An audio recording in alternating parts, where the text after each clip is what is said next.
To Hennessy is the name of this one. 9 minutes to 11 o'clock is the time. Talking about the freezing of eggs as well as sperm. Is this something that you definitely do? And just reading, the messages that I'm seeing here on Twitter as well as Facebook and the app, it seems the biggest concern is the fact that we don't necessarily know what it means to freeze your eggs. I mean, here's a comment here from Mpo telling me that why would you want to have your eggs frozen in a fridge and have it, next to your groceries? Which really just indicates the fact that sometimes we don't necessarily know what we mean when we're talking about certain things. But what I'm really, really interested in is this new experimental, a procedure that is called the freezing of ovarian tissue, right? What does that entail? Because it's experimental and it says apparently this one works more. And on the line, we're going to be joined by Calista Harwick, who's the marketing manager at Vitalab. Good morning. How are you doing, Ms. Harwick? Good morning. Thanks so much for having me on the show. No, thank you so much for chatting to us. Now, I was just saying on air how, there seems to be a big misconception around, the freezing of eggs and sperm, but more specifically of this new experimental procedure of freezing the ovarian tissue, right? Can you just give us a bit more information on that, please? Sure. So, egg freezing and sperm freezing has been done for quite some time, so it is a little bit wider known, and it's definitely a procedure that we would recommend over the ovarian tissue freezing, purely because that's still very much in its infancy stages and experimental.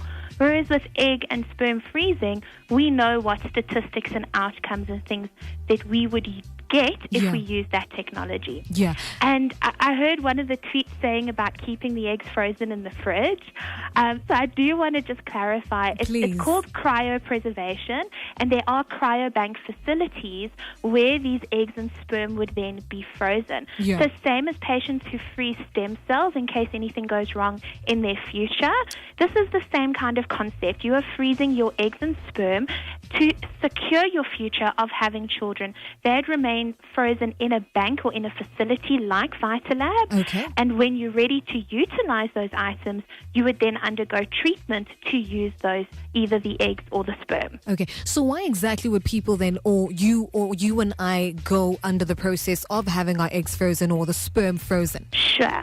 There's two predominant reasons. The first is cancer patients.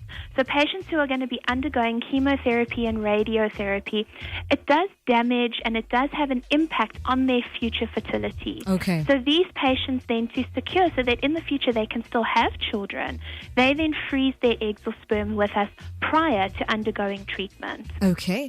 The second group of people are people who need to look at future preservation. So right now they're focusing on their studies, they're focusing on their jobs, or maybe they just haven't found Mr. or Mrs. Right yet, and they're worried they would only find that in their later years. Exactly. You can then stop your biological clock by freezing your eggs or sperm at that age and utilize them later on in life, and hopefully avoid having any of these infertility issues that come with advanced age. I mean, that was going to be my next question, because I'm seeing a tweet here asking about whether or not, this has an impact on, the age of the egg then. Correct. It does. So what some women don't know is that you are born with all your eggs. We are not like men who reproduce sperm or essentially eggs every other month. So our eggs are getting old with us. Yeah. So this means that if we are looking at starting our family in our late 30s or early 40s, our eggs are advanced in age. They are in their 30s or 40s as well. And your sort of prime bracket of having children is between 26 and 32. Yeah. So if it's later than that, the age might have an impact on your ability to fall pregnant.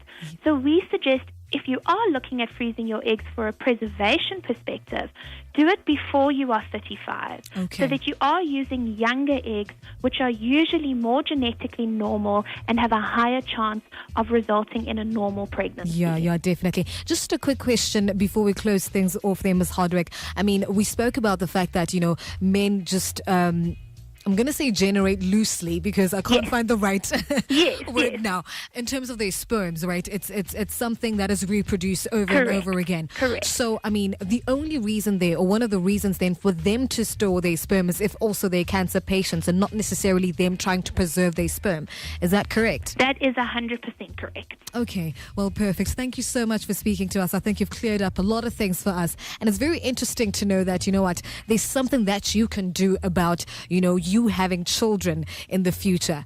Exactly. It's putting the choice back into your hands. Perfect. Thank you so much. That was Miss Calista Harwick, the marketing manager at Vitalab, talking to us about the pros of having, your sperm or your eggs frozen. And I think, it's a beautiful thing when you have a choice. We wouldn't have such things if it really wasn't meant to be for you to have children or not. And so if you can take it up and you can, sort of control or have a bit of sense of control of what you can do, then why not? I think it's beautiful, man. It's beautiful. They need a wake-up call. The best 2 hours of your morning. It sort of makes this song make all the more sense, doesn't it? It's music from AKA. This one is called The World Is Yours. Turn it all the way up.